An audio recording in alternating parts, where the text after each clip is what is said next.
Oh ya.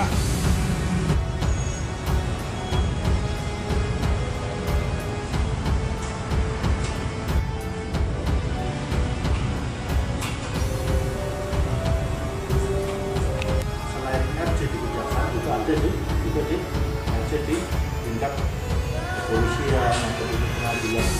Kalau kita di kejaksaan itu ada namanya Perda Nomor 15 tahun 2020. Isi pasal ini dikatakan bahwa kita RJ kalau tersangkanya itu memang baru pertama kali.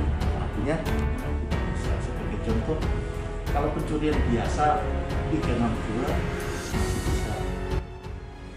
Untuk tahun 2021 kemarin, kita Kejaksaan Negeri Cilacap telah melakukan RJ atau Restoratif Justice terhadap satu perkara, yaitu perkara 351 yang kemudian di antara para pihak baik itu pelaku maupun korban telah sepakat untuk melakukan perdamaian. Dan setelah kita usulkan ke Kejaksaan Tinggi atau Kejaksaan Agung itu disetujui dengan pertimbangan dengan dilakukan RJ itu akan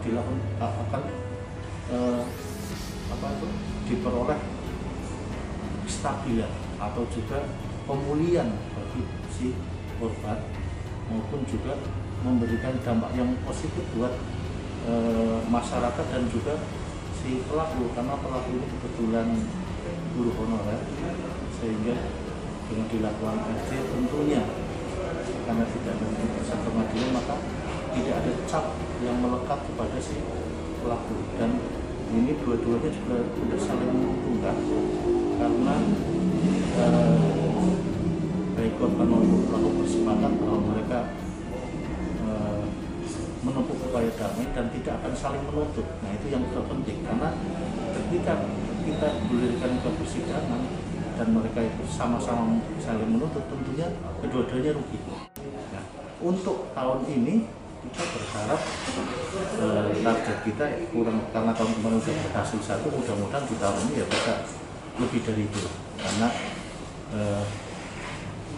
Restoratif Justice ini kan memang program unggulan kejaksaan.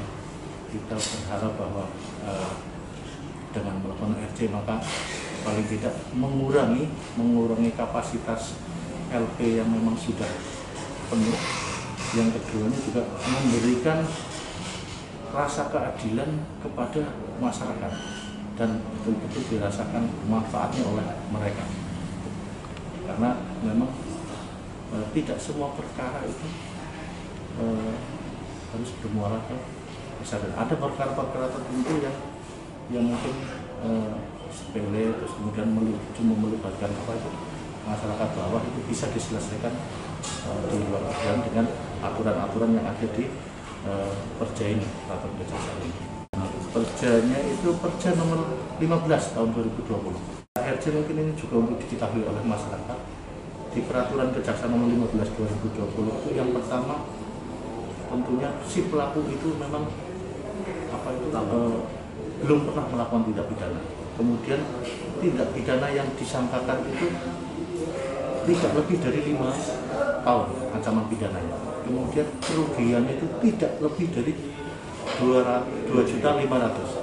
Dan yang terpenting adalah para pihak sudah melakukan perdamaian, artinya ada pemulihan kembali kondisinya, baik itu untuk korban maupun si pelaku. Selain itu juga memang ada respon positif dari masyarakat bahwa dengan dilakukan RJ itu akan lebih bermanfaat daripada kemudian kita limpahkan ke pengadilan. Kalau untuk yang pengecualian RJ di kejaksaan itu di Perja Nomor 15 2020 di pasal 5 huruf 8 itu untuk tindak pidana terhadap keamanan negara, martabat presiden dan wakil presiden atau negara sahabat atau kepala negara sahabat serta wakilnya, juga untuk perkara yang terkait dengan ketertiban umum dan kesusilaan. Kemudian juga dikecualikan lagi untuk tindak pidana yang diancam dengan ancaman pidana minimal. Kemudian tindak pidana narkotika tindak pidana lingkungan hidup dan tindak pidana yang dilakukan oleh korporasi. Sementara itu yang dilakukan, tapi nanti kita perkembangan hukum nggak tahu apakah mungkin nanti makin diperlebar atau, tapi untuk sementara ini kalau di kejaksaan. Kalau pesan ke masyarakat, saya sih berharap kalau misalnya lah masyarakat ada permasalahan, kemudian bisa diselesaikan di antara mereka dalam wujud mungkin upaya perdamaian di tingkat RT, RW atau kelurahan, kemudian tidak sampai bermuara ke polisian atau kejaksaan atau sampai lebih bagus. Kadang ada beberapa masalah yang sebenarnya itu sangat sepele dan tidak harus semuanya ke pengadilan. RJ itu berhasil tidak semata-mata karena aturan ini, tapi kembali kepada yang bersangkutan atau para pihaknya. Kalau para pihaknya tetap nggak mau damai, ya nggak bisa juga karena terlaksana RJ ini. Karena RJ di sini adalah RJ dalam arti penghentian tingkat penuntutan. Jadi ketika dari penyidik telah menyerahkan tersangka beserta barang bukti kepada penuntut umum kemudian melihat dulu apakah perkara tersebut bisa memenuhi syarat-syarat RJ. Jadi misalkan tersangka baru pertama kali melakukan, ancaman minimalnya tidak sampai 5 tahun dan sebagainya. Kemudian penuntut umum harus menawarkan dulu, ditawarkan ini antara tersangka dengan korban, ditawarkan dulu gimana sebagai mau RJ atau tidak. Kalau memang tersangka dan juga korban bersepakat mau RJ dan tentunya dengan syarat-syarat tadi, maka kita akan mengajukan putusan. Nah, kalau tadi Mas tanya kendala, ya kendalanya salah satu pihak tidak berkenan untuk RJ, tidak bersedia, penuntut umum juga tidak bisa memaksa. Tersangka, korban harus sepakat dulu. Nah, penuntut umum mengurusi masalah teknis. Jadi kita tawarkan, kalau dua pihak sepakat, minta izin pusat, baru bisa. Kalau di kita ada jangka waktunya di penuntutan itu dibatasi 12 hari semenjak 14 hari semenjak tahap 2. Kenapa ada pembatasan 14 hari semenjak tahap 2? Karena kalau misalnya mereka bersepakat damai, ya sudah bisa diberhentikan. Tapi kalau tidak, karena ada kewajiban kita segera melimpahkan ke pengadilan.